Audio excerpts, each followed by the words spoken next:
afternoon, SkyTeach students. This is a special report by Lindsay, Jessica, and Julia. The information has just come in from the Office of Aviation. Have you ever wondered how the price of flights are determined? Do you think it's by the flight carrier or by the distance? Data has just been submitted through an online source by the Department of Aviation, which includes factors such as flight rates, distances of flights, and the flight carriers for all departing flights in the year 2010. According to the online travel review, customers are more likely to believe that distance plays a greater impact on the price of the airline ticket than any other factors. So we assemble our alternate hypothesis around this claim.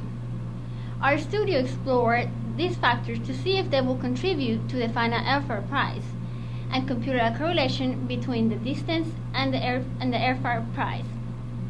However, an article from the Wall Street Journal states that there is not much of a relationship between the distance of the airfare, which contribute factors in the price, so our null hypothesis states that there is no correlation between distance and the airfare prices. Now we're going to Lindsay for a brief analysis of the airline data. Lindsay? In order to carry out this procedure, we analyzed the data put out by the Office of Aviation expressed in an Excel worksheet. In this worksheet, it gave numerical listings for various distances of flights, 7 different carriers of flights, and there were 2 different fares listed for each flight. One showed the highest price ticket for a certain distance, and one showed the lowest price ticket for that same distance. For our first study, we correlated the distance of a specific flight to the lowest fare that was offered. Through this, we were able to see that the correlation factor varied for different flight carriers. Some had a high correlation between the cost and the distances, and some had a lower correlation. As you can see in this graph, it does have a positive linear relationship. However, there are many outliers in the graph which came through the data. This gave us insight into our proposed hypothesis, but we need more information to make our findings solidified. Therefore, we again made a correlation with the data, but this time used the largest fares given from each airline to see if this would change the correlation value previously found.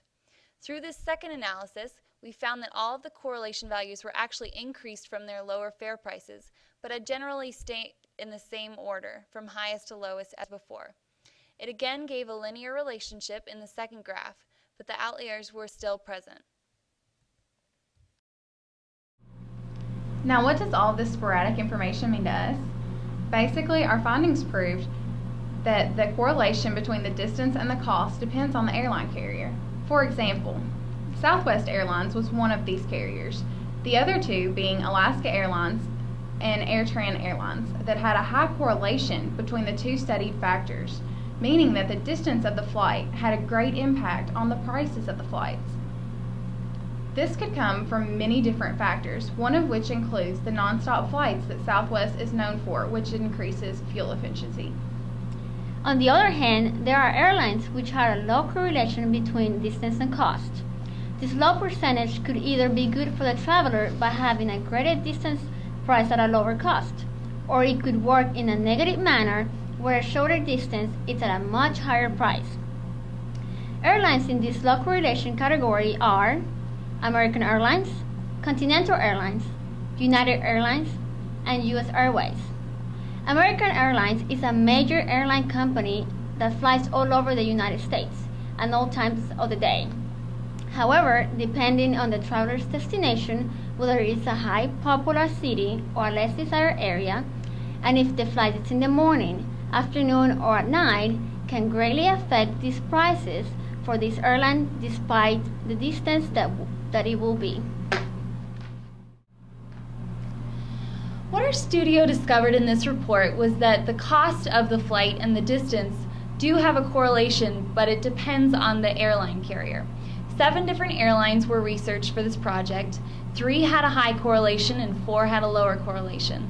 So SkyTeach students, if you're looking to buy a ticket for a shorter distance, your best option for the cheapest price would be Alaskan Airlines, AirTran Airlines, or Southwest. However, if you're going for distance, it might be worth your luck to try either American Airlines, Continental Airlines, United Airlines, and U.S. Airways. You might just end up on the cheaper side of the unknown pricing options. Well, that concludes our report for the day. We hope to satisfy you again tomorrow with another insightful and in-depth look into another unknown inquiry. Have a wonderful day, SkyTeach students, and remember, sky is the limit.